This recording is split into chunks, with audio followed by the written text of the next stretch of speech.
Ya, buka. Shalom, shalom semuanya. Senang sekali bisa Shalom. berjumpa kembali di malam ini di tema kita 40 hari bersama Tuhan Yesus, perjalanan ke surga dan ke neraka. Nah, malam hari ini kita akan ditemani oleh C. Elizabeth, sumber kesaksian kita. Selamat malam, C. Elizabeth. Shalom. Malam, happy semuanya. Kita juga ada Pak Pendeta Harun Wiyanto. Selamat malam, Pak Pendeta. Shalom, Pak. Shalom. Teman-teman. Malam. Yes. Oke, teman-teman, sesuatu yang menarik ketika kita mendengar tentang perjalanan ke surga dan neraka ya teman-teman ya, karena kita tahu bahwa sempat viral beberapa tahun yang lalu lah ya, tahun 2000-an, cuma saya lupa 2000 berapa, itu tentang tentang human is so real gitu kan, tentang kesaksian mengenai bahwa surga itu benar-benar nyata gitu kan. Lalu oleh Pak Philip kesaksian tentang trip to hell gitu kan, bahwa beliau dibawa Tuhan untuk ke neraka, melihat tentang kondisi neraka seperti apa. Lalu juga ada Pak saya Pariaji ya dari GTI Gereja Tiberias Indonesia, beliau juga kesaksian tentang beliau saat dibawa Tuhan untuk ke surga gitu kan. Nah teman-teman semua, bahwa pasti kita akan bertanya-tanya, benar gak sih kesaksian tentang surga dan neraka ini gitu. Dan ada beberapa bahkan yang kayak kesaksian kontradiktif teman-teman. Kok ada beberapa yang tidak sesuai. Jadi kita mau tahu bahwa seperti apa sih yang realnya tentang surga dan neraka yang aslinya. Saya itu juga tentang bagaimana dan siapa saja orang-orang yang bisa dibawa ke surga untuk mengalami dan melihat secara real gitu. Dan tidak usah berlama-lama, kita langsung saja dengan narasumbernya, Ci Elizabeth. Halo Ci. Halo, shalom. Shalom. Nah, Ci, ini kan di YouTube ya, di YouTube ini teman-teman juga bisa lihat di YouTube ya, di YouTube itu bisa cari ke surga, ketik nama Elizabeth nanti muncul, oke, tentang saksinya Ci Elizabeth. Namun di live stream kali ini, Ci Elizabeth tidak akan menceritakan 100% utuh tentang saksiannya. Jadi kita akan fokus dengan beberapa hal saja gitu kan. Nah, Elisa bisa cerita nggak waktu Cici pertama kali mendapatkan tentang kelihatan ke surga dan diajak Tuhan ke surga ini, awal mulanya seperti apa sih Cici? Kok bisa gitu mengalami penglihatan seperti ini? Cuman ngomong-ngomong nih, saya memastikan dulu nih, waktu kejadian saat itu Elizabeth bukan hamba Tuhan kan ya, bukan pendeta atau pelayan Tuhan kan ya Ci? Bukan. Jadi saya waktu pertama kali ngalamin di bawah Tuhan ke surga neraka, awal mulanya sih waktu ada persekutuan doa malam di gereja saya dulu di Semarang, di GPD Karangsari. Kita semua seperti biasa kan berbahasa roh dilawat Tuhan, kita dipenuhkan Roh Kudus, kita berbahasa roh. Nah, disitulah awal mula ketika Tuhan membawa saya ke satu pengalaman yang luar biasa, di mana malam hari itu juga, karena itu doa malam hari itu juga saya sampai akhir doa itu nggak bisa berbahasa Indonesia. Jadi saya udah dalam hati, saya udah berdoa, saya suruh berhenti bahasa rohnya, tapi nggak bisa. Jadi sampai saya pulang ke rumah itu terus saya berbahasa roh. Nah dari situlah keesokan harinya dan hari-hari selanjutnya selama 40 hari saya udah nggak bisa berbahasa Indonesia, hanya bisa berbahasa roh aja. Nah selama 40 hari itu saya dibawa Tuhan ke neraka dan surga. Jadi saya posisinya saya bukan hamba Tuhan, saya waktu itu masih dalam keadaan kuliah. Oke, Ci. Tadi ada sesuatu yang unik ya. Selama 40 hari itu dibikin Tuhan sampai tidak bisa berbahasa Indonesia ya. Hanya bisa berbahasa Arab saja. Itu seriusan sih, benar-benar nggak bisa ngomong bahasa Indonesia. Benar-benar nggak bisa ngomong bahasa Indonesia. Jadi ketika orang tanya, saya mau jawab itu yang keluar dari mulut saya bahasa roh. Jadi benar-benar nggak bisa bahasa Indonesia gitu. Dan itu kejadiannya adalah bersama dengan rekan-rekan di gerejanya Cici juga ya, yang ikut doa malam itu ya. Nah jadi waktu doa malam itu kami semua berbahasa roh, dilawat Tuhan berbahasa roh. Setelah selesai itu semua juga pada mengalami kebingungan sih. karena saya sendiri yang nggak bisa berhenti berbahasa roh sampai saya diantar pulang, ditanya juga tetap nggak bisa berbahasa Indonesia, tetap bahasa roh yang keluar gitu. Wah, dari semua cuman si Elizabeth doang yang nggak bisa bahasa Indonesia, Ci. Nah, itulah makanya pemilihan Tuhan itu bukan untuk orang-orang yang, ya saya pikir gini ya, saya itu kan orang biasa, dari keluarga biasa, bukan orang yang berada, pinter juga ya, sedang-sedang aja gitu ya. Tapi Tuhan tuh pilih saya itu suatu anugerah gitu, bukan berarti saya lebih hebat dari yang lain, bukan. Tapi cuma anugerah aja, anugerah Tuhan. I see. Nah, berarti dalam prosesnya Tuhan itu, selama doa malam, terus berbahasa roh. Nah, selama proses dalam berbahasa roh itu di doa malam, apalagi yang Cici alami gitu sebelum sampai di bawah Tuhan untuk yang ke surga dan nerakanya? Nah, waktu saya setelah selesai doa malam, saya diantar pulang oleh teman saya, sampai rumah juga saya tetap nggak bisa bahasa Indonesia, sampai mama saya juga bingung juga sih. Sampai bingung juga soalnya waktu dari rumah ke gereja itu normal biasa-biasa aja, tapi setelah dari rumah ke gereja dari gereja ke rumah pulang itu saya jadi nggak bisa ngomong bahasa Indonesia. Nah, malam hari itu juga saya berdoa sama Tuhan, maksudnya karena besok kan saya harus kuliah, saya juga harus kerja part time karena saya mama saya kan single parent, saya cuma punya mama aja. Jadi saya berdoa, saya berjuang, tetap aja saya nggak bisa berbahasa Indonesia. Nah, malam hari itu juga saya ketemu secara pribadi sama Tuhan. Bukan saya yang ingin bertemu sama Tuhan, tapi justru Tuhan yang menjumpai saya secara pribadi.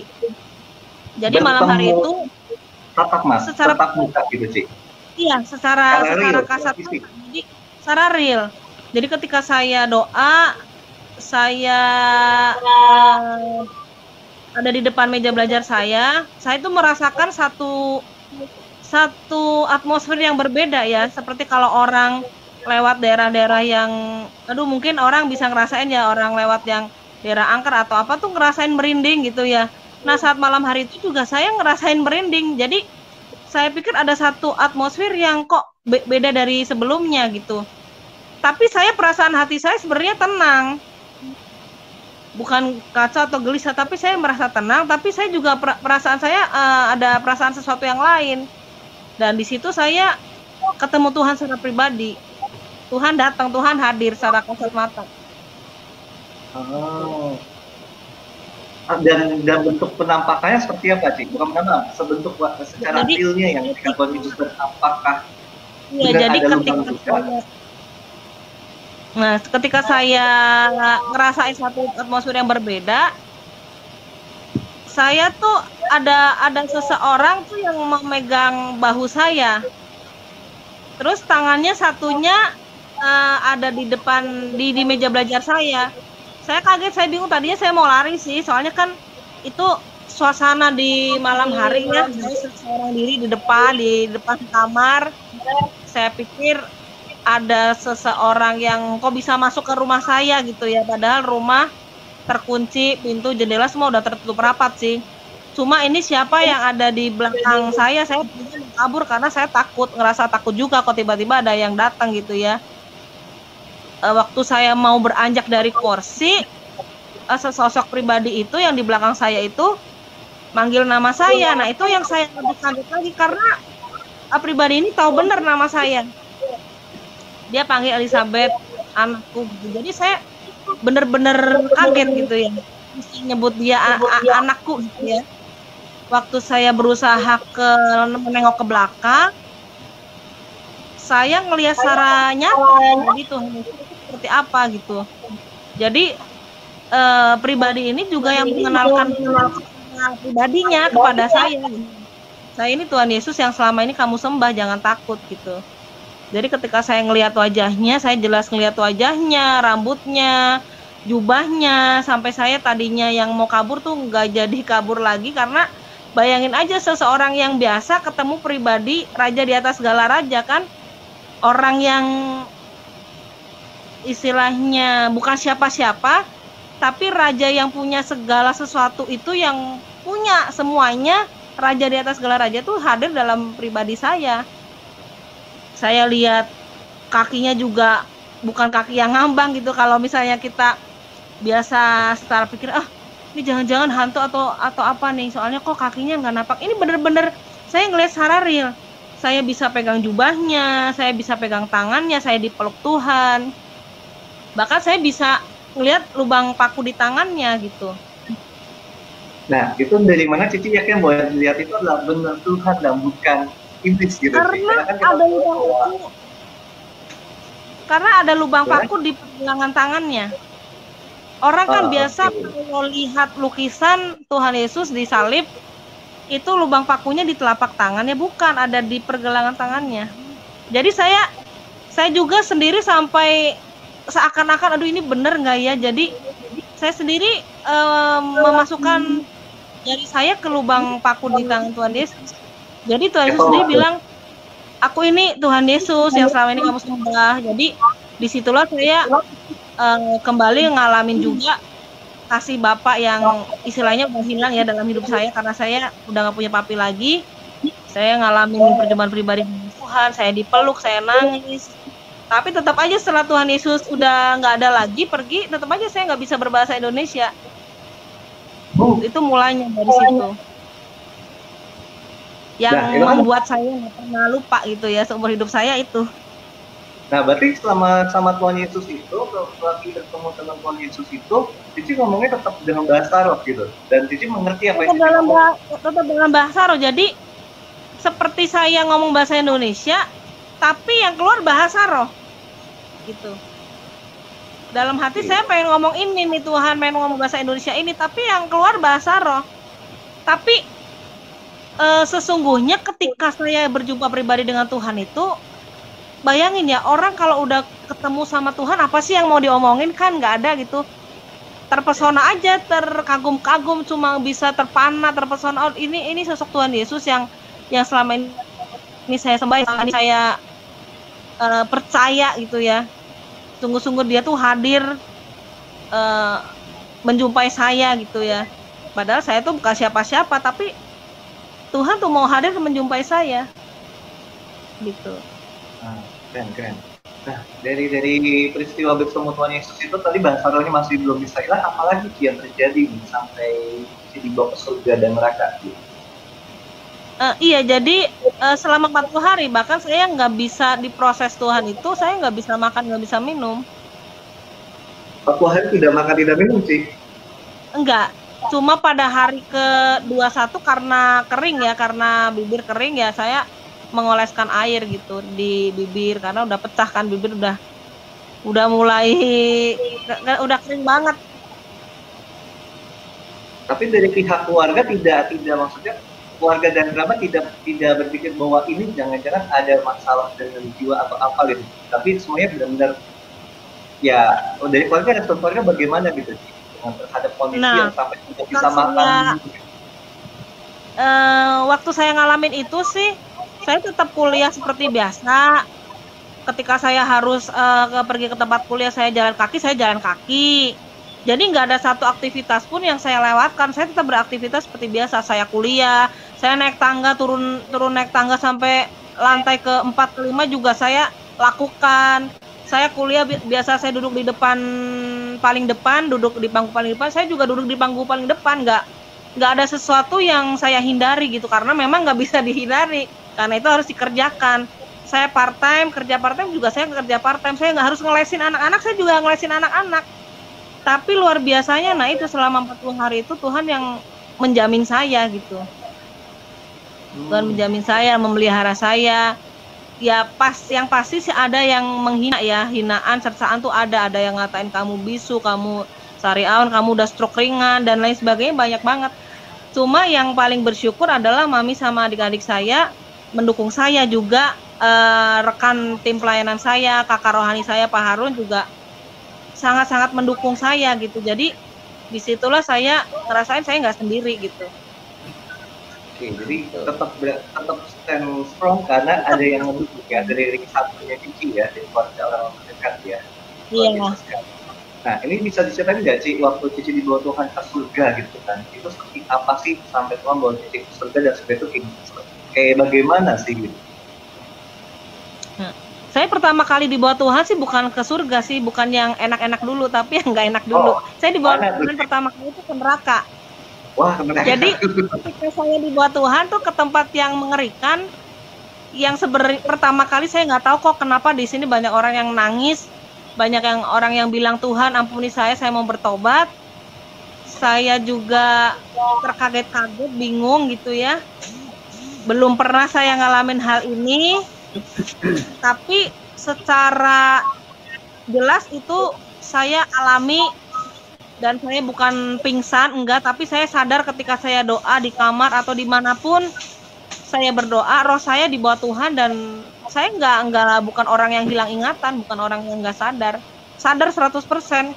Sampai saya juga bisa mencium, oh bau neraka tuh begini, orang-orang yang ada di neraka tuh orang-orangnya begini. Bahkan juga banyak juga orang Kristen, hamba Tuhan juga yang masuk ke neraka. Jadi nah itu yang Tuhan mau tuh bukan ketika kita percaya Tuhan pertama kali, tapi Tuhan mau kita setia sampai akhir.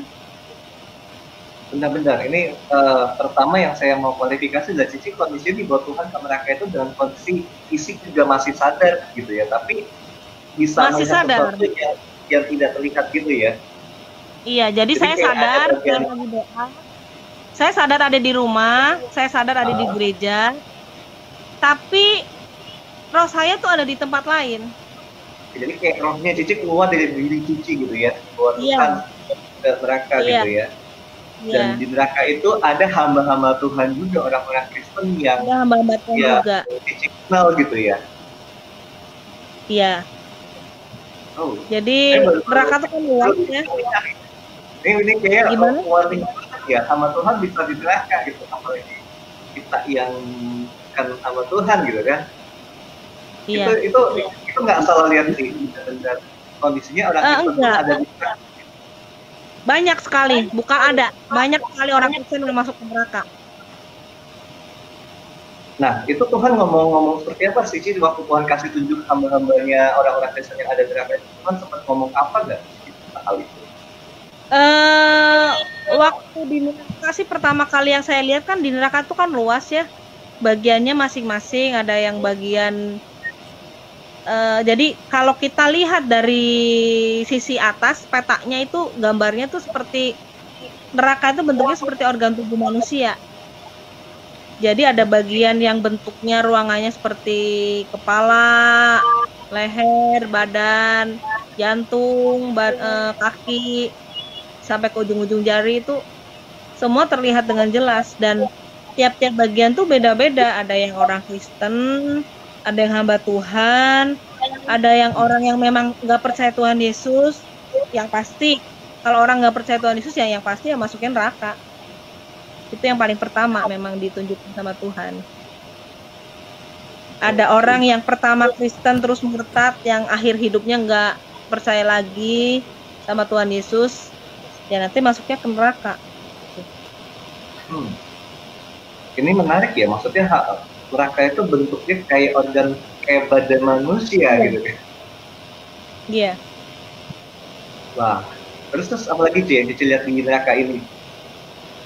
Jadi pertama kali pintu neraka itu bentuknya seperti mulut yang pasti ya, karena dari mulut kan kita bisa mengaku percaya, kita bisa menghujat Tuhan. Banyak hal yang bisa orang perbuat tuh dengan mulut. Orang dengan mulut tuh bisa, oh iya saya percaya, oh saya nggak percaya. Bisa juga sekarang dia percaya, kemudian dia nggak percaya lagi juga bisa dengan mulut. Jadi jelas kalau orang yang udah mengaku dengan mulutnya sebagai orang yang percaya kepada Tuhan Yesus Kristus sebagai Tuhan dan Juru Selamat, itu pasti udah menjadi orang yang percaya Tuhan. Tergantung tapi nanti akhir hidupnya. Karena banyak sekali orang yang pertamanya orang ngaku saya Kristen dari lahir, dari dalam kandungan mama saya Kristen, keluarga saya Kristen, keluarga saya melayani Tuhan. Tapi nggak ada artinya ketika air hidupnya menjadi orang yang nggak percaya. Karena banyak hari-hari ini tuh orang tuh mundur dari Tuhan. Jujur hari-hari ini kan hari-hari yang semakin sulit. Bukan yang orang yang mudah melaluinya, mudah menjalani. Banyak orang yang hari-hari ini kecewa sama Tuhan. Karena sakit penyakit, mungkin karena ekonominya udah terpuruk banget. Ada orang yang meninggalkan Tuhan karena jabatan, karena pasangan hidup, karena juga kecewa sampai akhir hidupnya dia udah jadi nggak percaya Tuhan lagi. Nah itu orang yang akhir-akhirnya masuk ke neraka gitu. Nah itu yang bagian pertama adalah orang yang jadi ketika masuk melalui pintu mulut, itu bagian pertama dari neraka adalah bentuknya seperti leher dan kepala. Jadi bagian kanan itu orang-orang yang di dalamnya jutaan digerogotin sama ulat-ulat. Jadi ulat-ulat itu ulat-ulat yang hidup kekal, terus-menerus ada. Dan itu sesuai dengan firman Tuhan bahwa di neraka itu ulat-ulatnya tidak pernah mati. Jadi ketika orang itu satu orang digerogotin oleh banyak ulat, ribuan, jutaan bahkan, anehnya ketika tubuhnya habis itu tubuhnya bisa kembali lagi normal seperti sedia kala, digerogotin lagi sama ulat-ulat. Nah ini untuk orang-orang yang tadi saya katakan udah pertama kali Kristen, mungkin justru rajin ke gereja melayani, tapi ujung-ujungnya itu kecewa, udah nggak percaya lagi sama Tuhan. Udah saya nggak ke gereja-gereja lagi, nggak percaya Tuhan lagi. Saya udah nggak diperhatikan, mungkin di gereja pelayanan sedikit tapi tidak diperhatikan, menjadi kecewa karena pasangan hidup. Karena saya mau dapat pasangan hidup itu saya harus pindah agama, mungkin saya harus pindah kepercayaan. Dia sampai akhir hidupnya nggak percaya lagi sama Tuhan, ya nanti akhirnya masuk ke neraka. Kalau yang bagian yang sebelah kiri itu adalah orang-orang yang udah jelas orang-orang yang nggak percaya Tuhan Yesus Kristus sebagai Tuhan dan Juru Selamat. Jadi orang itu mau baik kayak gimana, nggak pernah nyakitin orang, tapi kalau hidupnya nggak percaya Tuhan Yesus Kristus sebagai Tuhan dan Juru Selamat, jelas masuknya ke neraka. Bagian apa? Bagian yang bentuknya seperti kepala dan leher bagian kiri.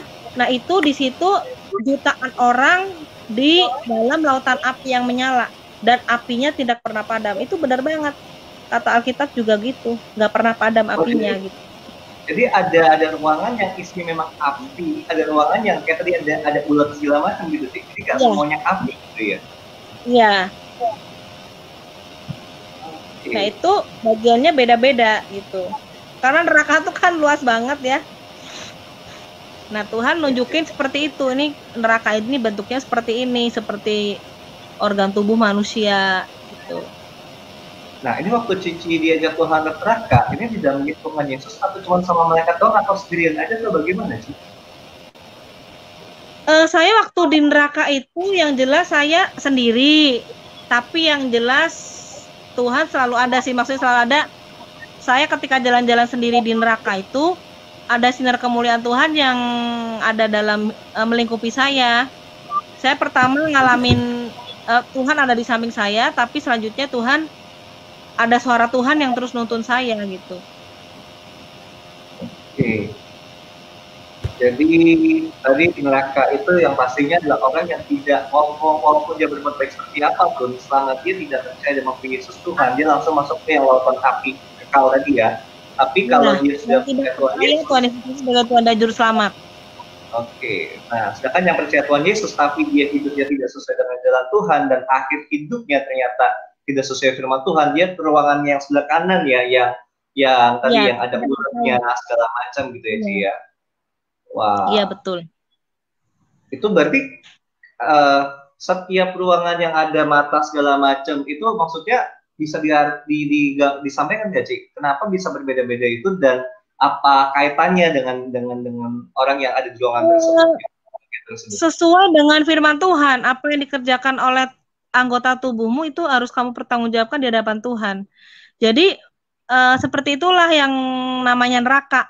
Sedangkan di bagian neraka yang bentuknya seperti tangan itu juga beda lagi. Itu orang-orang yang luar biasa, orang Kristen yang istilahnya rajin banget lah. tapi ujung-ujungnya juga masuk neraka. Karena apa? Karena perbuatan tubuhnya tuh nggak sesuai dengan firman Tuhan.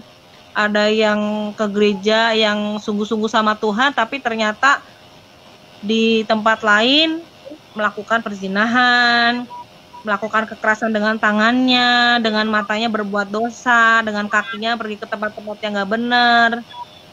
Itu sampai akhir hidupnya nggak bertobat, ya nanti masuknya ke neraka. Biarpun dia ngaku sampai akhir hidupnya saya percaya Tuhan, tapi ketika Tuhan kasih kesempatan buat bertobat, dia nggak bertobat, ya ujung-ujungnya masuk ke neraka gitu. Biarpun dia Kristen, ngaku dirinya saya Kristen, tapi perbuatan hidupnya nggak sesuai dengan firman Tuhan gitu, masuknya ke neraka. Oke. Siap.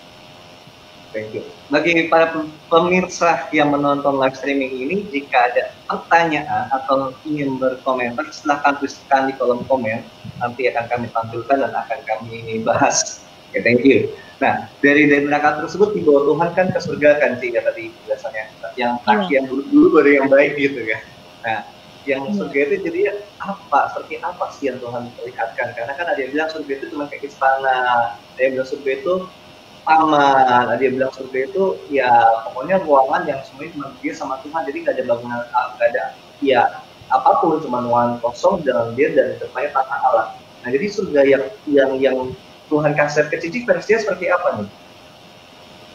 Kalau surga itu sama juga, bagiannya ada yang beda-beda. Ada yang bentuknya seperti aula besar atau seperti barak. Ada yang bentuknya seperti rumah-rumah, bagian kedua. Yang ketiga memang istananya Tuhan. Memang ada yang bentuknya seperti istana, itu istana Tuhan. Jadi kalau di Alkitab dikatakan pujian penyembahan siang dan malam, itu benar, ada di istananya Tuhan. Oke. Dan surga itu ada tamannya, Ci? Surga itu ada tamannya di bagian yang pertama. Jadi bagian pertama itu adalah aula besar, seperti barak, itu seperti aula bentuknya. Nah, depannya itu taman. Nah, taman itu memang seperti firman Tuhan katakan bahwa surga itu hidup kekal. Jadi ketika kita petik bunganya langsung tumbuh lagi. Kita petik buahnya langsung tumbuh lagi gitu.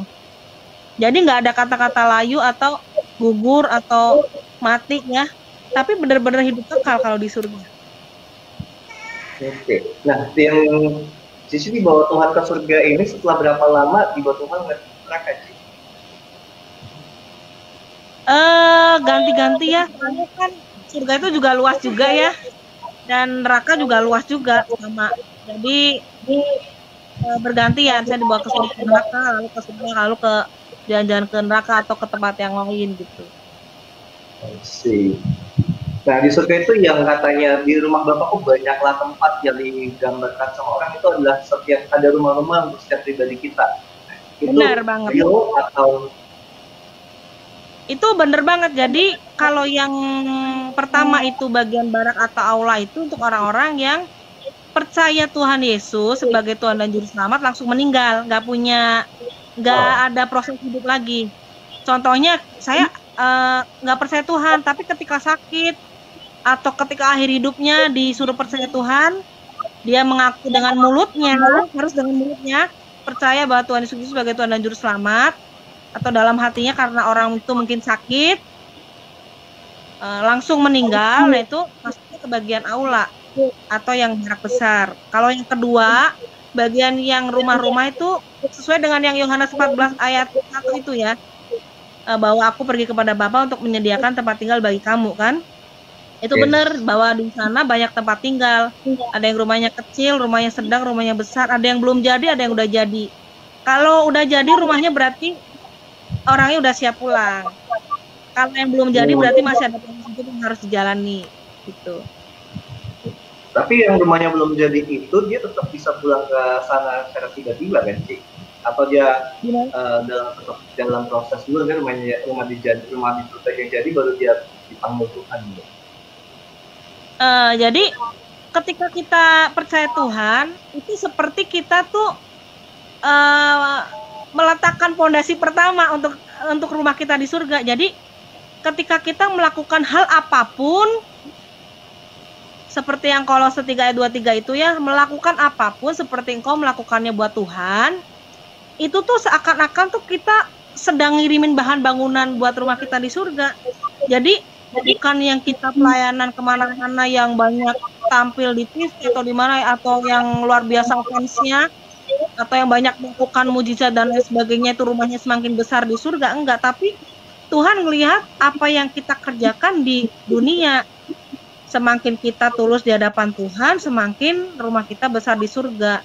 Nah, bisa nggak maksudnya di akhir hidup kita nggak setia, lalu rumahnya nggak jadi buat kita? Bisa juga. Itu kan maksudnya rumah itu kan Tuhan siapin buat kita gitu. Siap. Jadi jangan sampai Tuhan udah kasih, nggak jadi karena kita nggak setia sama Tuhan. Makanya yang Tuhan lihat tuh kesetiaan kita sampai akhir hidup kita. Siap. Terus apa lagi Ci yang bisa Cici ceritakan dari kondisi surga?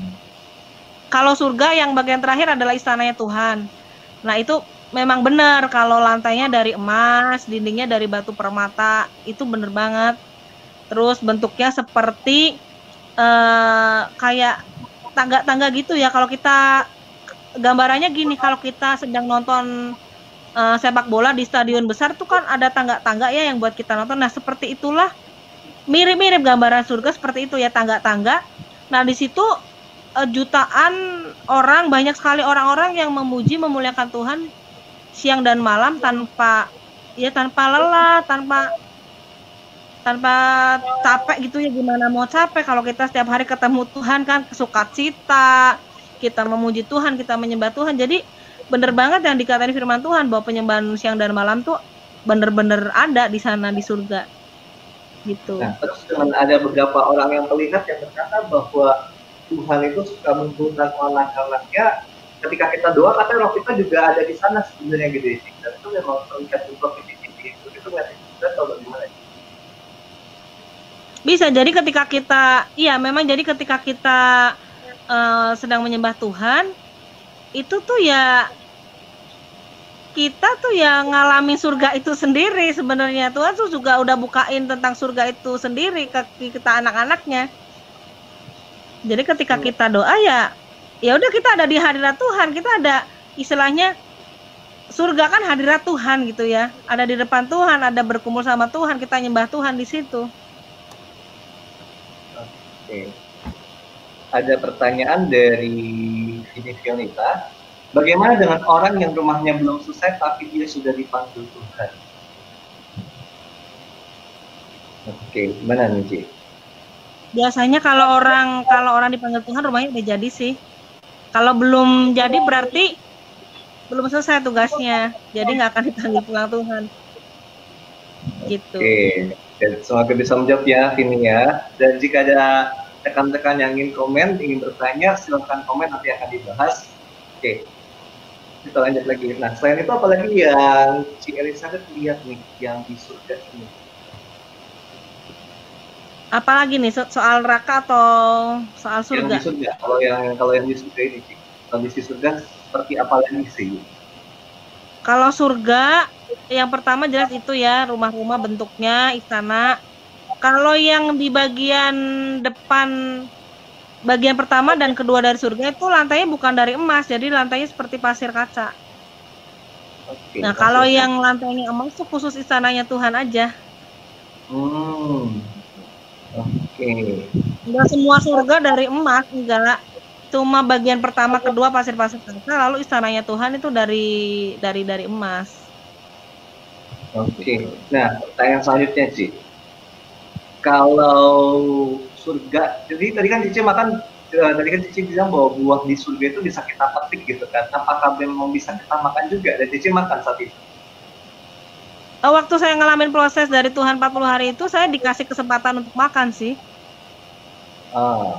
Tapi saya nggak bisa ngejelasin ya, maksudnya ya rasanya seperti itulah ya. Jadi karena itulah saya juga kuat sampai 40 hari ya, karena ada dari Tuhan dikasih kesempatan ini makan buah. Gana kan ya Ci ya? Gana apa?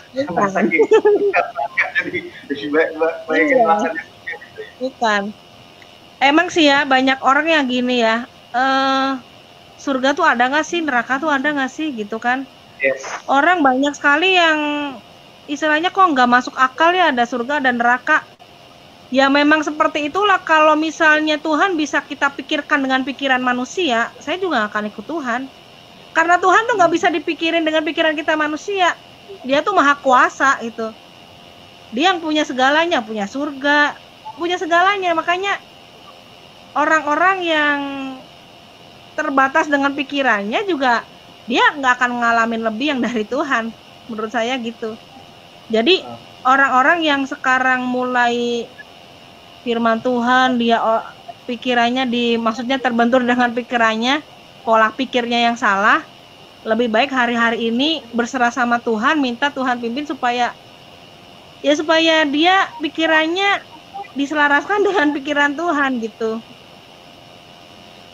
Oke, ada pertanyaan lagi masih dari Tini Fionita. Berarti orang itu masuk kemana jika memang ia sudah meninggal? Maksudnya adalah mungkin orang yang tadi yang rumahnya belum selesai tapi sudah dipanggil Tuhan ya. Oke, orang itu masuk kemana? Kalau udah ada rumah di surga pasti masuknya ke surga ya. Karena kan udah disediakan rumah di surga sama Tuhan. Gitu. Cik, bagaimana dengan anak-anak muda yang meninggal dalam usia muda nih? Apakah juga ada di surga gitu? Jadi kalau di surga itu mau usianya berapapun juga, di surga usianya usia dewasa, dirubah menjadi usia dewasa. Misalnya orang yang udah tua umur 60 tahun. Iya, jadi usia yang udah tua umur 60 tahun ya kembali lagi menjadi dewasa, menjadi muda, nggak ada keriput, kulitnya jadi bagus lagi. Gitu. Jadi benar-benar seperti usia orang 30 sampai 40 tahun.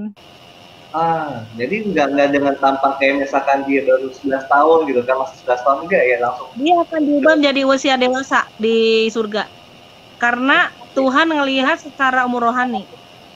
Secara umur rohani, wah ini sesuatu yang menarik juga nih, bahwa ternyata usia di surga itu berbeda dengan usia kita di dunia ini teman-teman ya. Iya. Oke. Nah, bagaimana dengan pakaian Ci? Pakaiannya tubuh kemuliaan, pakaian kemuliaan. Saya ngeliat seperti ya orang pakai baju putih aja gitu. Dengan baju seperti baju putih ya, dengan baju kemuliaan saja. Jadi tidak ada pernak-pernik kayak yang digambarkan beberapa orang ya. Okay. Iya, pernak-pernik warna-warni, semua warna ada di surga. Pohon ada warnanya hijau, rumah warnanya warna-warni, ada bunga warna-warni, batu permata di istananya Tuhan juga warna-warni. Semua warna ada di surga. Warna hitam juga ada. Bukan kegelapan ya, bukan warna hitam ada, tapi kegelapan nggak ada. Oke. Warna hitam ada, tapi bukan kegelapan. Ada warna hitam. Karena salah satu batu permata yang di dinding istananya Tuhan tuh warnanya ada yang hitam. Oke. Keren. Menarik ya. Jadi ternyata Tuhan di istananya juga semua warna ada. Yes, keren. Nah, baik lagi nih Cici. Dari Cici kan sempat dibawa Tuhan ke segala macam, tapi maksudnya Cici nggak sempat ikut Tuhan bahwa pengen tetap di situ aja gitu, tapi tetap kalau balik ke bumi gitu. Karena kan banyak yang bahwa kalau orang sudah dibawa Tuhan ke surga, nggak pernah mau balik ke bumi. Tadinya sih saya nggak mau, cuma kata Tuhan belum berakhir masa tugasnya di dunia. Belum berakhir masa tugas di bumi ya. Jadi kalau orang belum selesai di bumi nggak mungkin bisa pulang ke surga. Jadi selama kita masih hidup berarti itu kesempatan itu masih ada. Kesempatan buat bertobat, kesempatan untuk melayani, kesempatan untuk berbuat baik. Semua yang Tuhan kasihkan itu merupakan kesempatan. Kesempatan termasuk pilihan hidup. Kamu mau percaya Tuhan atau enggak? Itu pilihan hidup kita masing-masing. Mau bertobat atau enggak, pilihan hidup kita juga. Jadi itu Tuhan kasih kita kesempatan. Kalau kita masih bernafas sampai saat ini, berarti kesempatan dari Tuhan. Oke, harus diingat baik-baik teman-teman bahwa selama kita hidup itu adalah kesempatan. Makanya dalam hidup ini adalah kesempatan ya, jangan sia-siakan. Gitu. Nah, apakah di sana itu ada purgatory, Ci? Maksudnya ada api penyucian, gitu kan? Ada beberapa yang percaya bahwa sebelum masuk ke dalam tatanan surga, ke dalam yang datang surga, mereka harus lewati api penyucian dulu keluar baru bisa ngeliat surga gitu. Apakah seperti itu juga? Jadi pertobatan itu adanya ketika kita masih hidup. Pilihan itu adanya ketika kita masih hidup. Kalau kita udah meninggal ya nggak ada pilihan. Kita waktu kita meninggal itu posisinya kita percaya Tuhan nggak? Kalau udah nggak percaya Tuhan Yesus, udah dikasih kesempatan buat bertobat nggak bertobat, ya ngerti sendiri pasti masuknya ke neraka. Nggak ada api penyucian lagi. Cuma ada dua tempat aja, surga atau neraka, gitu aja. Wah, siap. Oke, jadi teman-teman jangan berpikir bahwa nanti kita bisa ada api penyucian ya ketika mati ya, tapi kita akan langsung mengalami pemisah surga dan neraka gitu. Nah, dari kondisi Cici di bawah Tuhan surga dan neraka ini, apa aja yang bisa Cici sharingkan nih ke teman-teman semua nih yang mendengar live streaming ini? Iya. Maksudnya apanya nih? Ya, yang bisa Cici sharingkan tentang kondisi surga lain atau neraka lain yang belum diceritakan atau saya belum sempat bertanya gitu, karena bukunya Cici lumayan juga ya, ada berapa ya, kalau gitu ya. Bagi yang mau silakan aja kontak nanti ke Saudara Happy ya, atau ke Golden Lamb Ministry khususnya, karena saya di bawah pembinaan Pak Harun sebagai kakak pembina saya, itu dinaungi sama Golden Lamb Ministry. Jadi ada dalam bahasa Inggris dan ada dalam bahasa Indonesia. Itu di situ komplit sih dari hari pertama sampai hari ke-40. Dari nyeritain tentang neraka, tentang di mana hamba Tuhan bagiannya, di mana kaum homo atau lesbian bagiannya. Nah, ini bukunya. Oke, ini bukunya ya teman-teman ya. Jadi buku ini bisa teman-teman dapatkan dengan kirim pesan atau komen di siaran ini, atau bisa kirim message ke Apostek Indonesia Apostek Prophetic Network. Nanti kita akan bisa atur untuk pengiriman bukunya tentang 40 hari bersama Tuhan Yesus di dua apel neraka dan surga. Oke, thank you so much. Dan pastinya itu bukunya ada biaya penggantian untuk cetakan nggak ya, Elizabeth dan Pak Harun? Oh iya, ada penggantian ongkos cetak aja sih. Tapi itu mungkin bisa langsung nanya ke ministry kami ya, Golden Lamb Ministry. Nanti mungkin bisa dikasih nomor atau alamatnya, atau bisa kontak langsung ke Saudara Happy dulu ya. Siap. Nanti baru dikasih. Masih lebih lanjut bisa silakan teman-teman kirim message ke Indonesia Apostek Prophetic Network ini. Nanti kami akan kirimkan, informasikan untuk biaya ongkos kirim segala macamnya berapa. Oke, kita masih bisa bertanya, silakan yang ingin bertanya, dan sambil menunggu pertanyaan yang lain dari para pemirsa, oke, kita ke Pak Harun nih, Pak Pendeta. Tadi dikatakan, apakah penglihatan yang dialami seperti Elizabeth dan banyak para hamba-hamba Tuhan lainnya ini menggantikan esensi dari Alkitab gitu, Pak?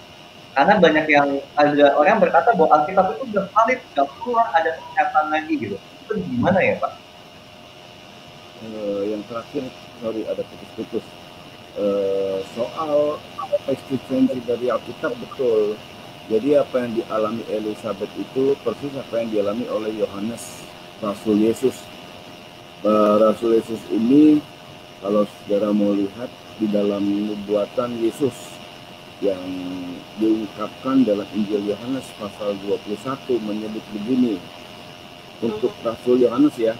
Jadi ada beberapa, setelah Yesus bangkit, ada 2 murid yang sungguh Tuhan kasih pesan khusus.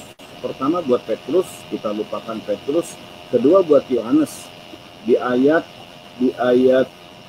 21 dari Injil Yohanes 21. Ketika Petrus melihat murid itu, ia berkata kepada Yesus, Tuhan, apakah yang akan terjadi dengan dia ini? Jawab Yesus, jikalau aku menghendaki supaya ia tinggal hidup sampai aku datang, itu bukan urusanmu, tetapi engkau ikutlah aku. Maka tersebarlah kabar di antara saudara-saudara itu bahwa murid itu tidak akan mati, tetapi Yesus tidak mengatakan kepada Petrus bahwa murid itu tidak akan mati, melainkan jikalau aku menghendaki supaya ia tinggal hidup sampai aku datang, itu bukan urusanmu.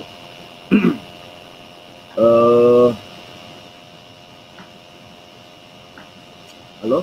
Ya. Yes. Jadi kalau aku Tuhan mengatakan begini, jikalau aku menghendaki supaya ia tinggal hidup sampai aku datang. Nah, di dalam keadaan ini justru murid-murid salah memahami dan bahkan tersebar berita bahwa murid itu tidak mati seperti Elia, khususnya seperti Elia. Halo, sepertinya Pak Harun terpental, teman-teman. Oke, kita sambil menunggu Pak Harun. Oke, harap teman-teman bisa sabar menunggu. Oke, dia sudah masuk lagi. Ya, Oke, Pi. maaf ini. Yes. Maklum streaming jaringan karena saya ada di daerah Betul. Kalau video Subang kita dan Kecamatan Pagaden, begitulah perbatasan dari dua ini ya. Nah, mungkin Elizabeth di Bandung, di Jakarta ya, dia punya jaringannya oke banget. Ini di daerah Pagaden dengan jaringan trik, aduh. Jadi diulangi bahwa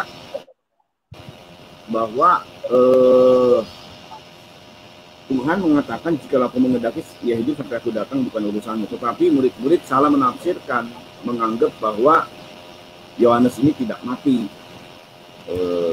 Coba saya merubah jaringan saya. Ini coba saya rubah dulu jaringannya ya.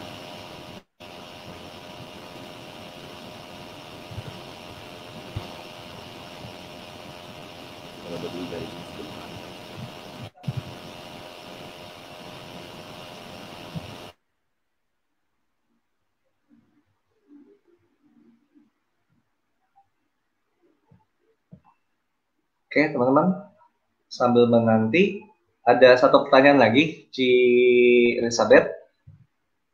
Waktu Cici di surga ngobrolin apa saja, ataukah ada pesan Tuhan yang harus Cici sampaikan kepada manusia-manusia di bumi ini?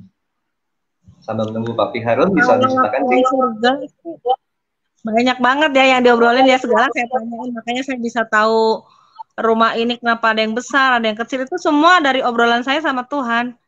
Jadi karena waktu saya dibawa ke surga itu, posisi umur jasmani saya kan umur 20 tahun ya, tapi umur rohani saya baru 12 tahun. Jadi waktu saya dibawa ke surga itu umur saya 12 tahun. Saya anak-anak waktu dibawa ke surga.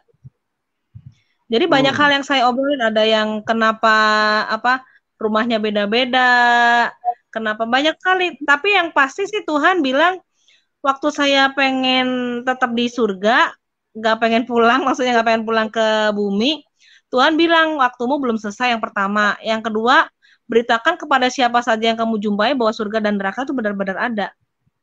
Itu yang pertama. Yang kedua ya, yang ketiga, bahwa kalau kamu berjumpa dengan orang-orang, bilang ke orang-orang bahwa kalau mau masuk ke surga cuma satu aja jalannya, Tuhan Yesus Kristus sebagai Tuhan dan Juru Selamat, nggak ada yang lain. Jadi kalau ada banyak orang yang katakan ada banyak jalan yang menuju ke Roma, ada banyak jalan yang menuju ke surga, itu salah banget.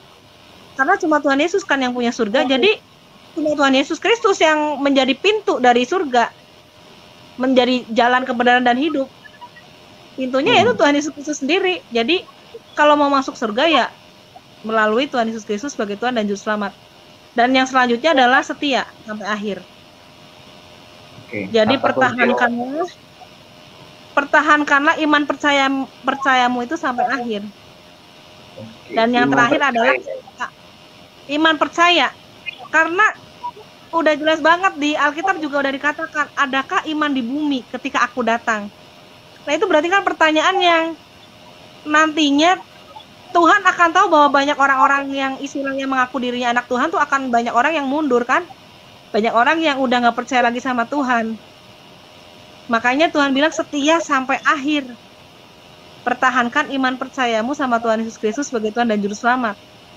Dan yang terakhir adalah ketika engkau menjumpai orang-orang yang belum percaya Tuhan Yesus Kristus sebagai Tuhan dan Juru Selamat. Nah inilah tugas kita sebagai anak-anak Tuhan. Sebagai anak-anak yang percaya Tuhan Yesus Kristus sebagai Tuhan dan Juru Selamat. Ya buat menginjil, mendoakan, apapun yang kamu lakukan sesuai dengan bagian dan talentamu masing-masing. Karuniamu masing-masing gitu. Nah itu pesan Tuhan. Oke, thank you Elizabeth, semoga menjawab pertanyaannya. Jika ada pertanyaan lagi yang ingin ditanyakan, silakan teman-teman tulis di komen ya. Nanti ketika kami bacakan, kita kembali ke Pak Pendeta Harun. Silakan Pak Pendeta. Ya, jadi Yohanes itu waktu tadi disebutkan, nanti tolong Happy ikutkan ayat-ayatnya ya, Yes. supaya bisa, yang penting ada kebenaran firman yang disampaikan. Saat Yes. Yohanes dianggap, saat Yesus menubuatkan tentang Yohanes, tetapi Yohanes dianggapnya oleh murid-murid tidak mati seperti Elia, tetapi dia mati dan ada kuburannya. Lalu apa maksud dari pernyataan Tuhan, jika aku menghendaki supaya ia hidup sampai aku datang? Nah, itu Yohanes itu sengaja dibuat oleh Tuhan, dibuang di Pulau Patmos, pulau yang sepi, di mana tidak ada penduduk di situ. Nah, Yohanes itu dalam Wahyu, rohnya dibawa, masih hidup dia. Rohnya dibawa kemana? Dibawa sampai melebihi zaman kita, karena Yesus datang kan melewati zaman kita di 2020, dibawa ke sana. Itu bukan dia melihat sebuah slide seperti saya melihat sebuah gambar Happy, gambar Elizabeth, tidak, tapi itu masuk dalam lorong waktu, dan di sana dia sampai di melebihi 2020 lah, dengan semua teknologi yang ada dia lihat di situ. Lalu dikembalikan lagi ke posisi di zamannya dia. Elizabeth juga begitu. Sebenarnya yang disebut sama Elizabeth soal sorga neraka itu adalah di setelah 1000 tahun damai, baru ada pengadilan tata putih, baru semua orang yang dihakimi, lalu yang dalam kitab kehidupan, ketulisan dalam kitab kehidupan dibawa dalam sorga. Nah, yang lain dibuang ke kematian kedua, lautan api, itulah neraka. Dan itu kekal selama-lamanya. Tidak ada penyucian dan sebagainya, tidak, itu kekal selama-lamanya. Elizabeth dibawa ke sana, langit dan bumi baru itu yang disebut dalam Wahyu pasal 21. Lalu dibalikin lagi ke sini. Sama seperti Yohanes juga, kadang-kadang sesuatu yang sulit untuk dimengerti di sana, sedangkan sama juga seperti Elizabeth, seperti Yohanes begitu juga, karena keadaannya dia cuma tahu ini doang. Sedangkan itu udah teknologinya Tuhan. Jadi makanya Elizabeth di waktu dibawa kemari, kadang-kadang ada hal-hal yang bisa jadi bahan pertanyaan, tetapi itulah kemampuannya dalam dunia yang sekarang ini yang terbatas, beda dengan teknologi Tuhan. Saya sebut teknologi Tuhan supaya lebih mudah dimengerti. Tapi sebenarnya teknologi roh ini cukup kita bisa pahami lewat teknologi internet. Nah, kita kata tadi kan ada, kita merasa kalau kita doa itu di hadirat Tuhan. Jadi kalau misalnya berapa kalikah kita turun naik sorga, sering kali juga. Setiap orang yang merasa hadirat Tuhan itu udah sering turun naik sorga gitu. Nah, ya nggak perlu melihat, tetapi kita bisa merasa saja di dekat sama Bapa, itu udah turun naik sorga itu sebenarnya. Jadi bukan cuma 1-2 orang, cuman ada orang-orang yang khusus untuk diceritakan. Jadi dia detail, seperti Elizabeth ini diceritakan detail. Nah, yang dilihat di dalam Alkitab juga. Nah, jadi waktu zaman Yohanes dia melihat sorga ya, khususnya Yohanes melihat sorga, Elizabeth melihat keadaan neraka. Kenapa neraka itu kok kaitannya dengan anggota tubuh? Karena memang yang dihukum, kenapa neraka itu seperti anggota tubuh? Karena memang yang dihukum itu adalah anggota tubuh kita, perbuatan kita. Dosa itu adalah melanggar hukum Allah. Jadi perbuatan kita itu yang dihukum oleh Tuhan. Nah, karena keadaannya di hadirat Tuhan, dari perbuatan sampai pikiran sampai ke hati. Itu kalau di pengadilan Tuhan itu tidak hanya perbuatannya, tetapi juga sampai ke dalam pikiran dan ke dalam hati. Jadi hati kita nanti kalau ditampilkan, nanti diadili sama Tuhan, itu hatinya bisa bersuara keras, pikirannya bisa bersuara keras. Kalau di dunia ini kita berpikir nggak ada orang yang tahu, tapi nanti semua kebongkar. Nah, itulah sebabnya kalau kita percaya kepada Yesus, pada saat kita akan mengalami pengadilan itu hati kita dan pikiran kita udah dihapus, perbuatan kita udah dihapus. Waktu dibuka lembaran, tanggal sekian, oh nggak ada dia. Padahal kita sudah berbuat dosa loh. Tapi karena kita percaya kepada Yesus, maka darah Yesus mengampuni dosa kita. Jadi ada 2 poin ya, kita mengakui dosa dan kita mengampuni orang yang berbuat salah kepada kita, maka Tuhan itu adil dan akan menyucikan dosa kita. Nah itu kenapa kekuatan dari situ jadi berfungsi buat kita. Lalu kemudian ada yang tadi disebut ya, kalau seandainya ada orang yang ya jujur aja ya, tidak semua orang yang timingnya tepat pada waktunya dia meninggal. Jujur, tidak semua orang. Jadi ada orang-orang yang ini anak Tuhan ya, kita bicara anak Tuhan, tidak orang dunia lebih banyak lagi kasus-kasus kayak begitu. Untuk anak Tuhan waktu lagi dibuat ini sesuai dengan hikmat yang Tuhan beri ya. Pada saat dibuat tempat buat orang ini, saat dia perbuatan baiknya dilakukan, dia buat untuk Tuhan, maka semua akan dikirim ke bahan-bahan bangunan, seperti bahan-bahan bangunan dikirim ke surga itu. Nah, kemarin dalam khotbah saya juga tentang bangunan Allah. Nah, contohnya bangunan Allah di mana Tuhan hadir itu Yerusalem. Yerusalem baru itu isinya cuma permata, emas dan lain sebagainya, barang berharga lah. Lalu sebetulnya itu kalau dalam kehidupan kita yang kita kirim itu apa sih? Cinta sama Tuhan. Kalau orang cinta sama Tuhan itu lagi ngirim bahan-bahan yang luar biasa itu.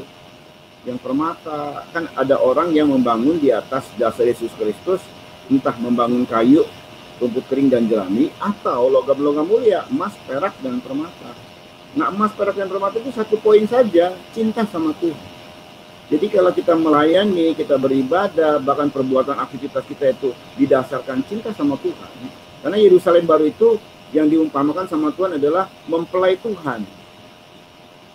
Yerusalem baru turun dari sorga bagaikan pengantin perempuan anak domba Allah yang berhiaskan, yang cantik dan berhias.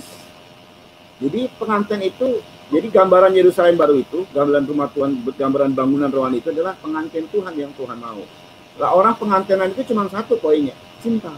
Nah, jadi cinta itu loh, itu sungguh luar biasa itu. Lebih daripada korban. Orang korban banyak-banyak, tapi kadang-kadang ada mau mau pamer atau mau sesuatu pamrih lah ya. Tapi kalau udah cinta tuh tanpa pamrih kalau udah cinta. Apapun dia rela korbankan. Jadi cinta itu mengirim barang-barang yang permata, emas, perak ke surga. Lalu kemudian kalau ada orang ya, ginilah keadaannya. Ada orang ini tidak yang dimaksud oleh Elizabeth yang murtad ya, yang sampai akhirnya tidak percaya Yesus, menolak Yesus.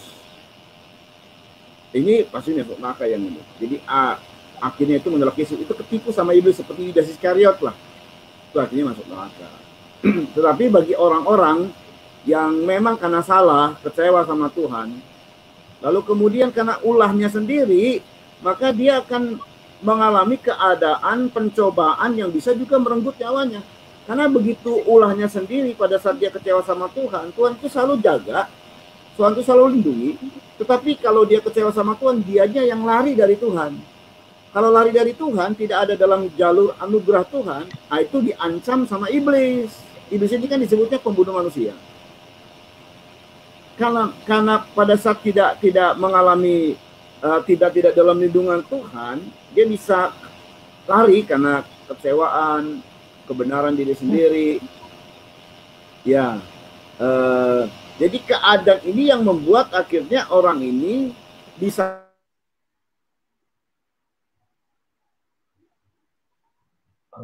Oke, sepertinya gangguan koneksi lagi, teman-teman. Harap sabar menanti.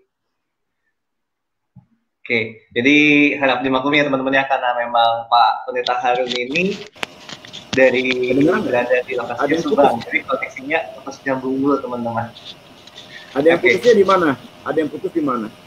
Oke, tadi sampai yang kalau saya tidak salah ingat itu sampai yang kalau orang itu karena kesalahannya sendiri gitu kan, seperti Yudas tadi itu ya dia pasti ya, jadi salah sendiri bisa saja mengalami kematian.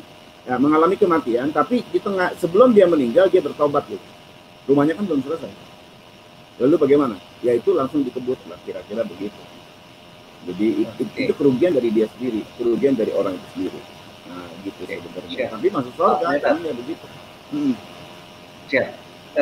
Tadi kan di awal sempat dijelaskan sama Elizabeth bahwa di awal-awalnya itu dia sempat dapat dukungan dari Pak Pendeta Harun gitu kan. Nah, apa yang Iya. membuat Pak Pendeta Karen yakin bahwa ini benar penglihatan dari Tuhan, apa yang dialami benar dari Tuhan, dan bukan karena masalah kejiwaan, bukan karena sakit penyakit gitu, yang Iya. bikin Pak Oke. Pendeta Karen tetap mendampingi dia.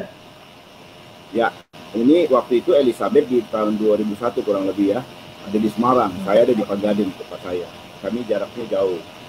Nah, waktu pas terjadi Elizabeth pertama yang kami dengar itu bukan soal dan raka, tapi yang saya dengar adalah Elizabeth dan juga rekan kita yang di Jakarta. Saya di Pagaden di Subang, rekan kita di Jakarta hari itu ada yang telepon saya karena saya ada di Tegal karena ada paman yang meninggal, saya ingat banget.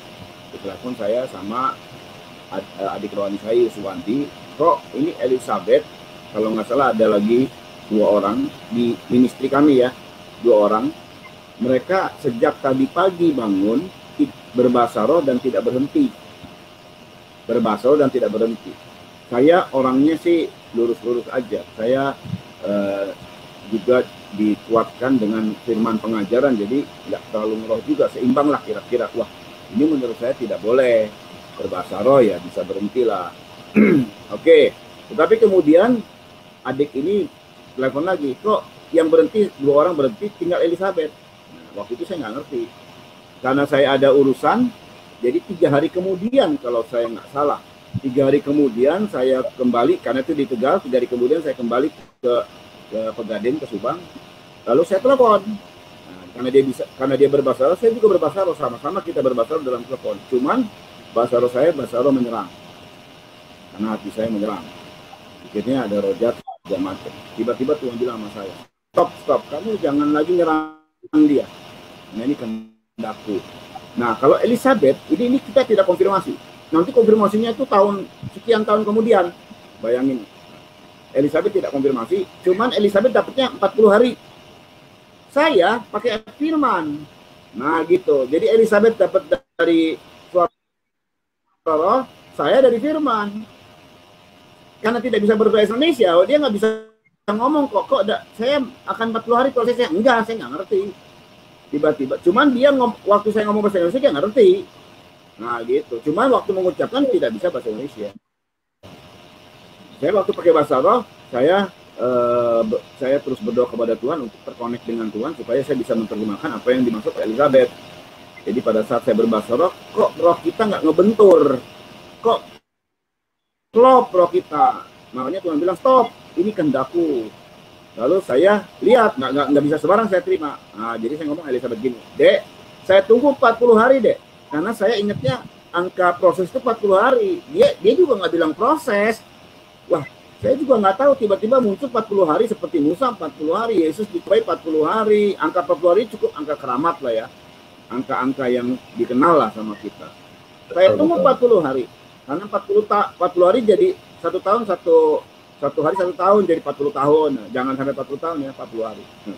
40 hari ini, maka saya bilang setelah 40 hari kalau Dedek masih belum bisa bahasa Indonesia, saya datang khusus melepaskan Dedek. Kayaknya kalau lewat 40 hari ada roh jahat yang nyerang gitu. Di hari-hari saya juga lupa itu setelah 40 hari atau belum, saya lihat Elizabeth di rumah itu dalam keadaan, saya karena ke Semarang waktu itu, saya sering ke Semarang ya, karena ada pelayanan juga di tempat Elizabeth bergereja. Jadi pada saat itu saya lihat Elizabeth itu sudah lumpuh kakinya, lumpuh tuh nggak bisa jalan karena ya nggak masuk makanan. Kita mah dengernya enak-enak aja, kita yang sebagai tim itu was-was, jujur aja, khawatir, cemas, ini ada apa nih, kita juga masih berpikir-pikir. Tapi akhirnya Elizabeth memang selesai untuk di 40 hari itu, akhirnya bisa berbahasa Indonesia. Hanya saya tidak tahu kalau dia itu ngalami dibawa ke surga neraka. Tiba-tiba saya dapat itu berapa tahun kemudian, saya dapat dari satu orang, Pak Harun, ini ada kesaksian bagus, kesaksian surga neraka. Oh iya, saya kasih CD-nya ya, dikasih CD-nya, waktu itu masih pakai VCD. Begitu saya nyalakan, loh ini Elizabeth. Jadi dia kesaksian di JKI, tapi dia nggak pernah kasih tahu saya bahwa dia dibawa ke surga dan neraka. Ya itulah Elizabeth, memang awalnya diam, dari dulu juga pendiam. Kemudian no profil ya. Cuman ya buat kita jadi kok begini, kita yang rekan-rekan dekatnya nggak tahu. Jadi akhirnya kita panggil tim ministry ialah Elizabeth kesaksian dari A sampai Z. Nah, saya udah siapkan semua di situ. Lalu kemudian dari setelah di 2012 kalau nggak salah itu baru dibuat bukunya. Nah inilah yang saya dapatkan. Jadi Elizabeth itu dapat dalam dimensi roh atau suara roh, saya dapatnya dari firman. Selalu itu menjadi firman dan jadi kalau di dalam tabernakel itu yang balancing, yang seimbang, yang tidak boleh maju duluan mana, meja roti sajian itu adalah firman, pengajaran firman, dan pelita emas adalah karunia roh, terang karunia roh. Karunia roh itu kelihatannya sama berkaitannya dengan yang kelihatan secara kasat mata. Terang kan kelihatan secara kasat mata, yang membuat mata kita bisa jadi ingat kan gara-gara terang. Pelita emas dalam tabernakel. Meja roti sajian itu berkaitan dengan hati. Jadi jasmania dan rohania. Rohania itu dalam dimensi roh yang berkaitan dengan hati, dan jasmania yang kelihatan, yang nampak. Nah, saya hikmat itu ada di dua sisi ini, mesti balance. Jadi nggak bisa ngeroh, nggak bisa terlalu kebenaran, nanti pembenaran diri, jadi begitu. Nah, itu yang saya dapatkan. Oke, menarik ya, karena istilah yang tadi Pak Pendeta sampaikan bahwa ternyata kata nggak cuma firman doang, nggak cuma hati yang doang, tetapi seimbang karena ada meja roti sajian dan juga pelita emas yang ada di tabernakel Musa nih. Karena banyak orang-orang yang hari-hari ini berkata bahwa ya buat apa ada buku penglihatan segala macam, adalah menurut mereka Alkitab aja udah valid gitu kan. Ternyata ini ada penjelasan lewat tabernakel Musa, yaitu rahasia yang luar biasa sekali. Nah, kaitan dengan surga juga, itu kalau Elizabeth tadi bilang ada yang namanya halaman, itu persis dengan tabernakel Musa. Ada halaman, ada 3 daerah sebenarnya. Nah, oke, kita lihat lagi, tadi saya lupa membahas. Sementara ini yang ada di dalam, kalau ada orang mati ya, itu tidak ke surga, tapi ke Firdaus. Dan mereka yang mati yang tidak mengenal Yesus masuk ke Hades. Tapi gini aja gambarannya. Ini gambarannya tentang Hadesnya ya, tentang penjaranya kalau ada orang dihukum di penjara. Contohnya gini, kalau ada orang yang kedapatan pencuri lalu ketahuan, dia masuk polsek, diproses sama polsek, ditaruh di penjara. Penjara itu apa sih? Yang diruji, tapi penjaranya di polsek. Itu belum diproses, lagi terus diproses. Jadi sampai nanti BAP dan lain sebagainya. Lalu kalau divonis di mana? Ya di penjara juga. Sama-sama di penjara, artinya tempat yang bergeruji gitu loh. Ya neraka, ya Hades itu ya neraka juga, nanti juga sama-sama neraka, api. Nah itu kaitannya itu kaitannya begitu. Lalu kemudian kalau yang berkaitan dengan anggota tubuh tadi, kan anggota tubuh kita ini harus dipertanggungjawabkan. Makanya kalau bisa, ya. Kenapa? Ya, berarti apa, neraka itu nggak cuma api doang, dan itu memang yang soal mempertanggungjawabkan dan anggota tubuh itu bukan cuma sebuah gambaran doang ya Pak Pendeta ya, karena kan banyak yang berkata bahwa itu gambaran. Tidak. Jadi memang anggota tubuh kita ini harus dipertanggungjawabkan. Maka Tuhan ada yang namanya pendamaian dari Tuhan. Tuhan mau mengampuni kalau kita mengakui. Tapi mesti kita ambil resiko dari kesalahan-kesalahan yang kita buat. Enggak kemudian diampuni lalu beres dari resiko. Enggak dididik itu berarti. Sedangkan Tuhan itu selalu tampil sebagai, coba aja lihat murid-murid itu disebutnya murid-murid. Dan Tuhan bilang murid itu disciple. Makanya disiplin itu penting ya, dididik itu penting, mau dididik itu penting. Nah jadi kalau Firdaus juga sama, cuman kalau yang Firdaus dengan surga lebih jauh, surga lebih bagus. Kalau Firdaus ya orang akan menjadi nyaman di situ ya, ada di situ, di tempat yang mungkin kalau sekarang orang ini lihat ya, kalau ada orang yang meninggal, jadi gini loh, pahami juga bahwa antara ini soal waktu ya. Soal waktu ini nggak seperti yang waktu kita, itu mesti dipahami. Jadi gini, kalau kita nih ya, jaringan internet, ini adalah pengaruhnya adalah soal tempat. Kita bisa aja di mana saja, kita merasa happy ada di saya, dekat saya, Elizabeth ada dekat saya, padahal kita jaraknya jauh nih. Tapi kalau bicara waktu, beda. Tapi kalau Tuhan, pahami baik-baik, Tuhan berkata begini, aku yang ada, yang sudah ada dan yang akan datang. 3 waktu ini Tuhan bisa hadir bersama-sama. Kalau kita nggak bisa, kita mesti present. Kita nggak bisa kembali ke masa lalu, kita nggak bisa datang ke masa mendatang. Tapi kalau Tuhan itu menguasai 3 waktu dalam hadir bersamaan, itu yang kita mesti pahami. Jadi sebenarnya kalau bicara di teknologinya Tuhan, neraka yang 2000 tahun, 10.000 tahun, 1 juta tahun yang lalu dengan yang sekarang ini Hades, sama-sama aja. Kalau di mata Tuhan mah sama-sama aja. Ya dia juga, ya itu juga. Karena tahun buat Tuhan itu nggak diperhitungkan. Sorga yang nanti Yerusalem baru turun dari sorga dengan Firdaus yang sekarang sama semua. Kalau di mata Tuhan mah sama. Nah kalau kita tuh mikirnya soal wah itu kan belum terjadi, wah itu kan gini segala macam. Makanya Tuhan bilang 1000 tahun bisa 1 hari. Itu dalam Petrus. Tapi dalam Mazmur lain lagi. 1000 tahun itu bisa gilir jaga. Gilir jaga berarti cuma 3 jam. Gilir jaga itu ada 4. Jam 6, jam 9, jam 3 jam. Gilir jaga itu cuma 3 jam. Jadi ada lagi orang berkata, wah waktu Yesus datang ke sorga, waktu Yesus itu Allah turun ke dunia. Wah sorga jadi nggak ada orang dong. Ya ini baru cuma ditinggal sehari, 33 setengah tahun itu cuma 1 jam, bukan sehari, cuma 1 jam. Hitung aja 1000 tahun itu bagi-bagilah. Kira-kira 1 jam Tuhan kalian. Kalau kita pakai pikiran manusia ya ilah cuma tinggal 1 jam nggak masalah. Gitu loh. Oke, ini saya harap menjawab tanyaan Bu Wiyanti Rusli tentang yang pertanyaan pertama bahwa kalau seorang yang percaya Tuhan meninggal, orang itu langsung surga atau di tempat lain di Firdaus ya tadi sudah disampaikan oleh Pak Pendeta Harun bahwa ada di Firdaus gitu. Terus yang kedua, saat ini apakah sudah ada orang-orang di surga selain Yesus? Nah ini mungkin lebih kalau ke Ci Elizabeth dulu dengan yang Ci Elizabeth lihat bagaimana nih Ci? Kalau yang saya lihat sih, ya ada orang yang di sana. Surga itu bukan surga, nggak kosong. Jadi ketika kita percaya Tuhan Yesus, ya langsung masuknya ke surga atau yang tadi Pak Harun kata ke Firdaus ya. Kalau yang sekarang. Ya, Firdaus itu sama juga dengan surga. Sebenarnya tadi itu dia. Iya. Nah, kelemahan kita itu karena kita terbatas dengan waktu. Buat Tuhan itu ya Firdaus itu surga. Ya mau tahun jutaan 1000 tahun lebih ya berarti. Katakan aja 1000 tahun 2020, 3020 lah. Itu kan nanti kesananya tuh. Katakan kita tambah lagi dengan 100 tahun lah ya, karena mau ada dihakimi. Bayangin 100 tahun ini kalau pakai pikiran hitungan manusia ya. Wah 100 tahun 3020 tambah 100 tahun 3100. Katakanlah 4.000 tahun ke depan lah gitu ya. Sama aja Bapak. Jadi langsung aja kalau gitu. Percaya Tuhan Yesus Kristus ya masuknya ke surga langsung.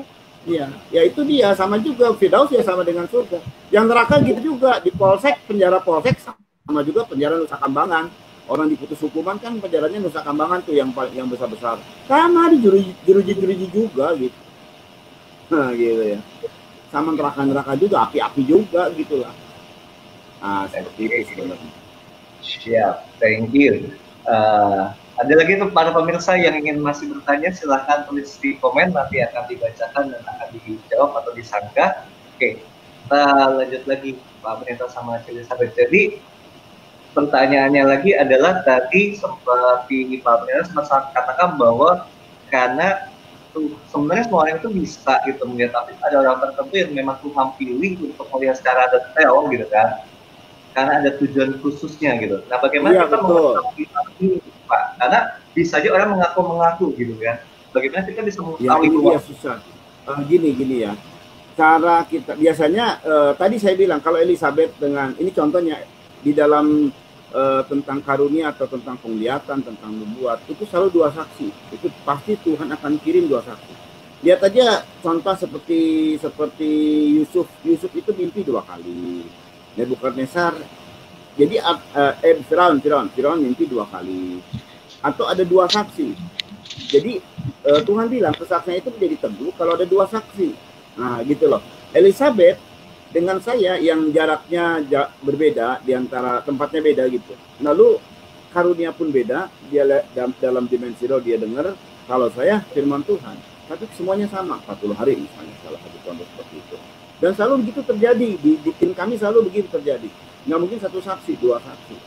Kalau dia 1 saksi, kita masih terus simpan gitu, sampai menunggu saksi yang berikut. Nah seperti itu biasanya kami. Jadi bagaimana caranya? Kalau misalnya sekarang secara pribadi yang kita mau terima nih, ini suara Tuhan atau tidak? Ini bicara mengenai secara umum ya. Ini bukan bicara mengenai pilihan ya, tapi biasanya ini kan pengalaman pribadi dari orang. Ini suara Tuhan atau tidak? Saksinya gampang aja kok kalau yang itu. Hati. Makanya jaga hati ini jangan dirusak. Oke, pikiran kita rumit. Oke, jiwa kita gundah gulana, tapi hati nggak boleh masuk ke hati dia. Nah, gitu loh. Hati ini nanti yang akan melihat, kalau yang akan menimbang suara Tuhan yang kita dengar. Kadang-kadang itu adalah kemauan kita kan. Karena kita begitu ambisi, lalu kemudian kita merasa ini suara Tuhan. Atau insting yang kita dapat. Hati kita yang menimbang.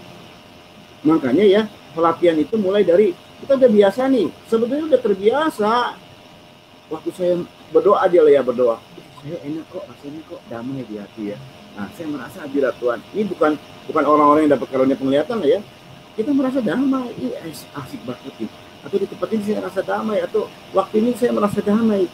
Nah, merasa damai itu tuh serak hati saya. Itu tinggal dilatih, sehingga nanti kita jadi memahami, oh ini tuh dari Tuhan.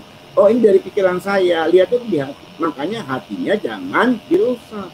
Jagalah hati dengan segala kewaspadaan. Dari situ terpancar kehidupan. Nah begitu sebenarnya. Lalu kalau yang dari orang-orang kan ada orang-orang yang dipilih sama Tuhan. Tentu untuk Elizabeth waktu dia beritakan ini ada maksud dari Tuhan.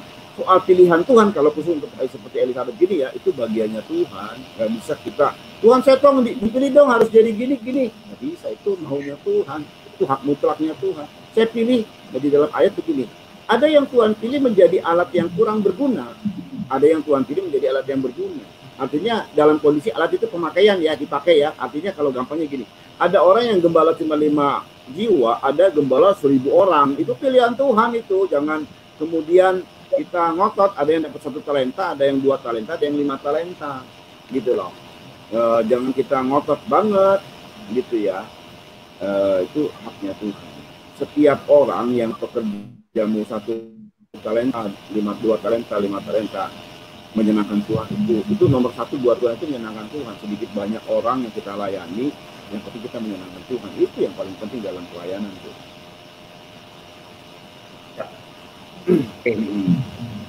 Nah, saya penasaran ya, tiba-tiba saya ingat di buku Liberty Israel oleh, kalau tidak salah ingat itu di buatannya Cho Thomas.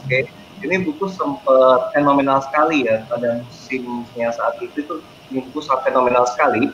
Dikatakan si Cho Thomas ini bilang ketika dia mau dibawa Tuhan ke surga, sekali jadi dijemput Tuhan, badannya bergetar-getar gitu kan, kayak gejolak gitu loh, kayak orang-orang yang kayak ya kejang-kejang gitu. Apakah C. Elizabeth mengalami hal yang sama selain berbahasa Rupiah nulis? Waktu saya dibawa Tuhan ke surga atau neraka sih, saya biasa aja. Ya seperti orang sedang berdoa aja, posisi lagi berdoa aja gitu. Nggak kejang-kejang, nggak sakit, nggak atau kayak pingsan, nggak sama sekali. Tapi saya seperti orang biasa, doa seperti biasa. Oke, seperti orang biasa. Oke teman-teman, jadi bahwa seperti yang disampaikan oleh Pak Mutaharun dan Elizabeth, bahwa setiap kita itu sebenarnya tanpa kita sadari bahwa ketika kita berdoa, kita sudah berada di bagian dari surga, tapi kita tidak sadar. Dan yang sadar itu adalah orang-orang yang memang dikaruniakan khusus dalam banyak penglihatan gitu ya. Dan pastinya bahwa ketika seseorang dibawa Tuhan ke surga untuk melihat surga dan neraka real yang dialami oleh Elizabeth ini, bahwa bisa dikatakan ada tujuannya gitu kan. Kayak Elizabeth terima mandat khusus gitu ya, yang tadi disampaikan Elizabeth ada mandat khusus yang ia terima. Oke. Nah untuk teman-teman yang ingin mengetahui lebih detail lagi tentang surga itu seperti apa dan neraka seperti apa, lebih detailnya ada bukunya. Nanti silakan DM, silakan kirimkan private message ke FB page ini di Indonesia Prophet Prophetic Network dan kirimkan alamat rumahnya teman-teman. Nanti kami dari tim akan menghubungi teman-teman untuk follow up tentang buku tersebut. Oke. Dan pastinya karena ini terlalu banyak sekali dan nggak mungkin diceritakan dalam waktu siaran yang hanya singkat ini ya, karena itu 40 hari bakal diceritakan dalam waktu 2 jam gitu, nggak mungkin banget. Oke. Nah dari Pak Pendeta Harun mungkin bisa ada disampaikan lagi Pak, betapa pentingnya kita mengerti tentang pemaknaan tentang melihat surga dan neraka ini bagi kita orang yang beriman pada Kristus. Ya, jadi ungkapan surga neraka yang didapat oleh Elizabeth adalah sebenarnya apa namanya sebenarnya sebutannya apa ya? Mengantisipasi terjadinya gerakan hypergrace. Karena pada akhirnya langkah terakhir itu yang menentukan, kira-kira itu sebab gerakan hypergrace ini. Jadi Elizabeth ini 2001 ya, gerakan hypergrace saya tidak tahu kapan, tapi yang pasti Tuhan siapkan semua, dan gerakan-gerakan yang sekarang ini yang akan meninabobokan gereja. Nah, ini Elizabeth ini dapat, jadi kita mesti berwaspada. Sebenarnya juga gerakan hypergrace kalau di dalam pengajaran firman juga bisa dipatahkan. Nggak mungkin Tuhan ungkapkan begini pada hari terakhir orang yang manggil Tuhan Tuhan tapi akhirnya nggak masuk surga kok. Jadi itu mematahkan gerakan hypergrace. Tapi perlu adanya peneguhan biasanya di bidang roh. Gini loh, manusia itu tidak semuanya main logika. Ada yang memang ngeroh, sejak lahir juga dia udah ngeroh. Itu manusia, tipe-tipe manusia. Ada yang netral, nah gitu loh. Jadi semua manusia ini harus ada jembatannya begitu. Ya, ada yang logika, ada yang ngeroh banget gitu loh. Apa-apa selalu roh, apa-apa selalu roh. Ada yang netral memang. Nah, semuanya harus dipenuhi gitu ya. Itu karena yang Tuhan ciptakan keadaannya seperti itu. Nah, kemudian juga dari apa yang didapat oleh Elizabeth ini pasti ada maksud dari Tuhan tentunya. Tuhan bisa pakai supaya gini loh. Ada beberapa orang yang dapat pernyataan tentang surga neraka itu, surga neraka ya. Entah ada yang surga juga, entah neraka. Biasanya mereka mati gitu ya. Mereka mati baru di situ. Nah, gini loh, kalau orang yang mati itu kan tidak sadar. Nanti orang logika bilang gini, dia nggak sadar. Konteks tidak sadar itu merupakan konteks yang rentan, bahaya. Orang kerasukan tidak sadar. Jadi perlu ada orang yang sadar dan dia dibawa oleh Tuhan. Karena roh kita dengan roh Tuhan itu sama. Jadi Tuhan mau bawa kemana aja oke kok. Jadi nggak usah khawatir. Tapi kalau orang yang tidak sadar keadaannya, ini bisa, maksudnya tidak semuanya salah, tapi rentan kan. You nggak sadar, you nggak tahu ini. Jadi konteksnya adalah bisa jangan-jangan ada roh yang lain gitu loh. Nah, kalau ini tidak ada roh yang lain, nggak ada roh. Jadi perlu diketahui juga bahwa roh iblis itu tidak bisa menguasai 100% manusia. Lihat ya sedikit saya mau sharingkan. Iblis memberikan tanda, nanti nih tanda, mark. Tidak pernah iblis menyatakan milik. Beda dengan Yesus, Roh Kudus adalah materai. Materai itu tanda milik. Itu mark ini milik. Beda karena Tuhan itu 100% semua manusia itu milik Tuhan. Ya, makanya harus berhadapan dengan Tuhan nanti pada saat manusia setelah meninggal atau ada waktu Tuhan datang. Jadi perlu diketahui begitu. Pada saat Elizabeth betul-betul mengalami pengalaman bersama dengan Tuhan dan dia sadar, betul-betul sadar. Nah, perlu diketahui bahwa ini benar-benar secara roh ke dalam kesadaran yang penuh. Nah, supaya tidak terpengaruh dengan roh jahat, tidak ada sama sekali roh jahat di situ, gitu loh. Ya, itu kenapa Tuhan bawa ke situ. Lalu kenapa Tuhan bawa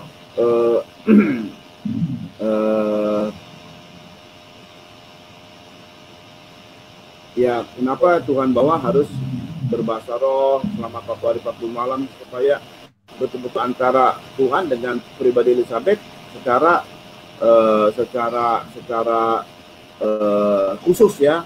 Nah, lalu kemudian juga itu Elizabeth nanti kalau dilihat dari kesaksian yang lainnya pada saat dia mesti kegiatan sehari-hari, jadi bukan dalam kondisi sepenuhnya. Jadi ada kan gerakan yang Tuhan datang tanggal sekian, kita kumpul di satu daerah, terus tidak boleh kerja dan sebagainya. Keliru, itu akan jadi penyesatan. Sedangkan Tuhan datang aja, Tuhan bilang gini, ada 2 orang di ladang, berarti yang satu diangkat, yang satu ditinggal. Yang diangkat ini kan berarti yang berkenan sama Tuhan. Tapi di mana dia? Di ladang loh, kerja. Jadi nggak ada sesuatu yang secara khusus. Makanya Tuhan bilang, apapun yang kamu kerjakan, kamu buat bagi Tuhan. Jangan, wah saya mau sama dia dulu deh, saya mau bertapa dulu deh. Wah ini nanti bisa bahaya, gitu loh. Kegiatan, makanya Elizabeth lakukan tiap kegiatan hari-hari. Tapi karena dia keadaannya terbatas, tidak bisa berkomunikasi, Tuhan sediakan semua. Contoh waktu Elizabeth mungkin, ya saya tambahkan saja, dia mau naik angkot, Tuhan siapkan jadi semua waktu melihat Elizabeth diingkir semua. Dia jadi di belakang sopir selalu. 40 hari disiapkan sama Tuhan begitu loh. Jadi semuanya direncanakan sama Tuhan. Yang tadinya Elizabeth sering kali ditanya, nggak ditanya misalnya, itu udah disiapkan sama Tuhan. Nah begitu, selama 40 hari ini. Jadi waktu Tuhan memberikan proses sama Elizabeth, Tuhan juga membantu turut campur. Jadi nggak usah khawatir saat kita juga diuji, saat kita lagi dicobai, Tuhan juga ada di situ menyertai kita. Itu yang penting. Ya, sebagai sharing untuk kehidupan sehari-hari yang kita kadang-kadang suka alami dari kesaksian saudara neraka yang kan kalau saudara neraka itu cuma nanti ke depan ya. Makanya ada tuntunan hari-hari kita juga. Oke, thank you Pak Pendeta. Untuk para pemirsa yang menonton ini, sekali lagi jika masih ada pertanyaan sebelum kita closing ya, silahkan ketikkan di kolom komen. Oke, pertanyaan apapun yang ingin teman-teman tanyakan sesuai dengan topik kali ini tentang 40 hari bersama Tuhan di surga dan neraka. Oke, tadi cukup menarik sekali ya Pak Pendeta mengatakan bahwa ternyata salah satu tujuan yang tidak disadari tentang karunia Pendeta tentang Elizabeth buat surga dan neraka ini adalah untuk mengatakan tentang pengajaran hyper grace gitu ya, bahwa ya hyper grace atau cheap grace lah ya, yang mengatakan bahwa kalau orang mati dia buat dosa, orang terima Tuhan Yesus buat dosa pasti masuk surga gitu. Dengan untuk mengatakan seperti pengajaran itu ya Pak, itu sesuatu yang menarik, apalagi mendukung yang tadi yang Pak Pendeta sempat sampaikan di Matius 7:21 bahwa ya bukan sektor yang menuju Tuhan kepada Tuhan yang akan masuk ke surga, makanya memberikan tentang dari surga. Dan tadi seperti yang saya mau highlight lagi nih ya teman-teman ya, yang tadi Pak Pendeta katakan bahwa dengan si Elizabeth yang juga sadar saat dia dapat kampanye ini sadar, itu sebenarnya bermakna bahwa pada orang bahwa ini real, bukan dari kondisi yang tidak sadar yang katanya bisa aja ada roh lain atau ya cuma kebetulan atau apa, tapi ini dan kondisi real yang juga dialami oleh Rasul Yohanes juga yang ditulis kitab gitu, yang mampu untuk dia melihat masa depan gitu. Jadi sesuatu yang real dan bahkan sebagai bukti nyata realnya, Elizabeth pun masih melakukan aktivitas kesehariannya dia. Dimana kalau orang kenapa yang itu tidak mungkin bisa melakukan aktivitas gitu kan, tapi dia masih bisa aktivitas secara normal, dan bahkan Tuhan yang provide dan Tuhan yang menolong dia untuk dia bisa berkata-kata atau berdialog dengan orang sekitar, khususnya ketika mau menaik kapal tadi Tuhan atur sedemikian rupa gitu. Itu sesuatu yang menarik sekali teman-teman, bahwa ya Tuhan kita Tuhan yang tahu dan Tuhan yang sudah men-setting semuanya nih. Dan pastinya teman-teman, seperti yang saya sampaikan bahwa selama masih ada waktu kita di bumi, ini adalah kesempatan untuk kita datang kepada Tuhan dan untuk selalu bertobat dan selalu ingat kasihnya dan menciptakan kasih Tuhan bagi orang lain, sehingga jangan disia-siakan gitu kan. Oke, mungkin Elizabeth ada pesan terakhir dari siaran kali ini? Yang pasti sih setia sampai akhir ya, sampai Tuhan datang yang kedua kali. Kita tetap dalam keadaan yang setia sama Tuhan Yesus. Amin. Tetap setia teman-teman sama Tuhan Yesus sampai terakhir, dan sampai cinta dan cinta sama Tuhan Yesus. Orang cinta pasti setia. Orang setia belum tentu cinta, tapi yang namanya cinta pasti setia. Yes. Nah itu ya teman-teman ya, cinta sama Tuhan Yesus pasti setia, tapi kalau kita belum setia belum tentu cinta. Karena pengen berkatnya doang ya Pak Pendeta. Iya, iya itu dia. Lagi ngetren nih, orang kasih setia ke Tuhan hanya dapat berkat gitu kan. Kita ada setia ya. Dan ini dasar yang sangat luar biasa ya, diingatkan sama Pak Pendeta bahwa ayo setia hanya karena cinta, bukan karena dasar yang lain. Karena di surga pun yang tadi Elizabeth sharingkan bahwa fokusnya ke Tuhan ya Elizabeth ya, bukan yang lain. Jadi jangan kita nggak bisa tidak fokuskan kita pada Tuhan, seperti ini saksikan oleh Elizabeth. Oke, teman-teman, senang sekali kita bisa berdiskusi dan ngobrol. Tidak terasa waktu sudah 1 jam 30 menit. Dan pastinya kita Sabtu ini kita masih akan ada siaran jam 10 pagi tentang sembuh dari COVID-19 bersama Pak Sion.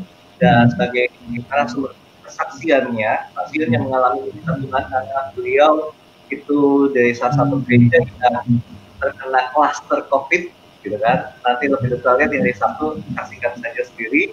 Jangan lupa jam 10 pagi, dan 2 minggu kemudian nanti kita akan bersama lagi dengan Elizabeth juga tentang disembuhkan dari gejala COVID-19, dan pastinya ini benar gejala yang real COVID-19. Kenapanya lebih penasaran, lihat saja nanti kita saksikan juga di 2 minggu lagi dari Elizabeth, gitu kan.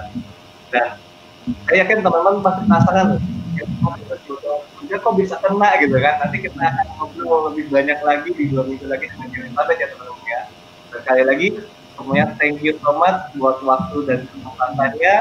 Sekali lagi yang ingin bukunya, yang ya, tentang 40 hari bersama Tuhan Yesus Surga dan Neraka, silahkan kirimkan pesan di Facebook page Indonesia Apostle Prophetic Network ini, dan kami akan segera menghubungi teman-teman. Dan jika teman-teman ada yang mengalami sakit atau butuh dukungan doa, silahkan WhatsApp ke 0822 4207 4719. Saya ulangi, 0822 4207 4719. Oke, sekali lagi thank you so much semuanya, dan thank you so much Elizabeth dan Hasanul atas waktu dan kesempatannya karena sharing kesaksian dan firman Tuhan buat kita. Berkati. Ya, God bless ya teman-temannya, dan pastikan Berkati semuanya. Bye bye, God bless semua. Oh, sorry, mungkin sebelum saya end, Pak Pendeta boleh nggak doa di doa tutup, karena ada yang kirim pesan, tolong ada doa investasi dong Pak, gitu. Oke, untung belum di kelas nih. Silakan Pak Harun. Pak Harun sinyalnya lagi down lagi.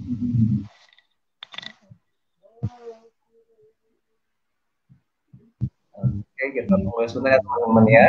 Ada Pak Harun.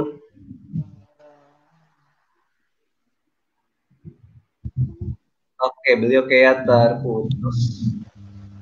Oke, Elizabeth ada pesan dari Pak Harun, tolong Elizabeth yang doakan karena sinyalnya beliau tiba-tiba turun, jadi dia terputus, nggak bisa join lagi. Oke, ya teman-teman, mari kita berdoa. Untuk doa penutup ya. Yes, betul sih. Sekarang akan doakan teman-teman yang ada beberapa yang minta untuk ada investasi. Oke. Dalam nama Yesus.